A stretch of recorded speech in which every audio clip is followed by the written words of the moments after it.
récupérer la richesse, la ramener dans l'économie réelle,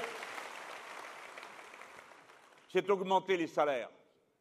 C'est simple, ça, à comprendre. Et des fois, vous vous faites peur tout seul. Je vous dis, on va augmenter le SMIC à 1700 brut. Et il y a des copains qui me disent « Ah, t'y vas fort ».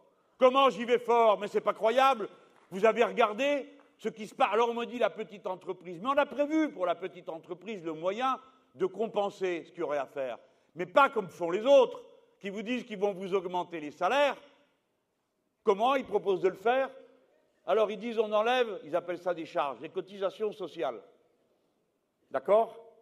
Mais comme la loi prévoit que les cotisations sociales qui ne sont pas payées par l'entreprise, c'est le contribuable qui les paye, eh bien vous allez vous payer votre propre paye avec eux. Voilà ce qu'ils ont prévu de faire. Ou bien, ils ont prévu d'augmenter les taxes. Figurez-vous qu'ils ont l'intention d'augmenter la TVA de 2 points. Pour quelqu'un qui vit au SMIC, c'est 300 € dans l'année qu'il va falloir donner. Et après, ils ont le culot de venir vous dire « Ah ben, on vous augmente ». Mais pour payer cette augmentation, bien sûr, les gens, il faut accepter 2 points de TVA. Ça, c'est l'idée de M. Fillon, c'est l'idée de M. Macron. Et Mme Le Pen, la même chose, elle dit qu'elle va payer les 80 € qu'elle vous donne, parce que cette femme, elle vous en a promis 200 la dernière fois, en les retirant des cotisations sociales et en disant, comme ça ne sera pas en cotisation sociale, on va vous le donner directement dans votre paye, hein, en net.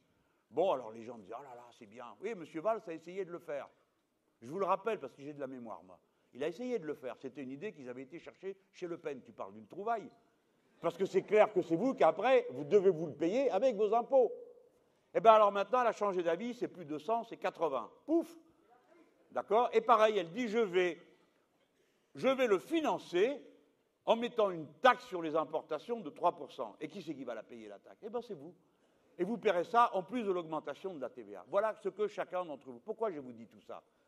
Pour que vous compreniez qu'on ne peut pas tourner autour du pot de la question de la répartition de la richesse. Il va falloir que les uns en lâchent un morceau pour que les autres en aient un bout. Et tout le reste, c'est des histoires. C'est pas que je suis par idéologie. Bien sûr, j'ai ma vision du monde. Et je crois au bien commun. Je crois au collectif. Je crois qu'on est plus fort en coopérant qu'en s'affrontant. Ça, c'est ma vision. Je la partage avec beaucoup de gens ici. C'est comme ça qu'on voit le monde. Mais le sujet dont on parle, c'est pas ça pour l'instant. On est en train de parler d'une société qui est en train de mourir à petit feu parce que la finance est en train de détruire son industrie, parce que sa jeunesse ne trouve pas d'emploi alors qu'elle est surqualifiée et qu'on a des emplois déqualifiés occupés par des gens surqualifiés, parce que ce pays est en train de mourir. Il va falloir qu'il partage. Et il faudra qu'on commence par remplir ce qui est nécessaire et on verra après ce qui reste en surplus pour les autres.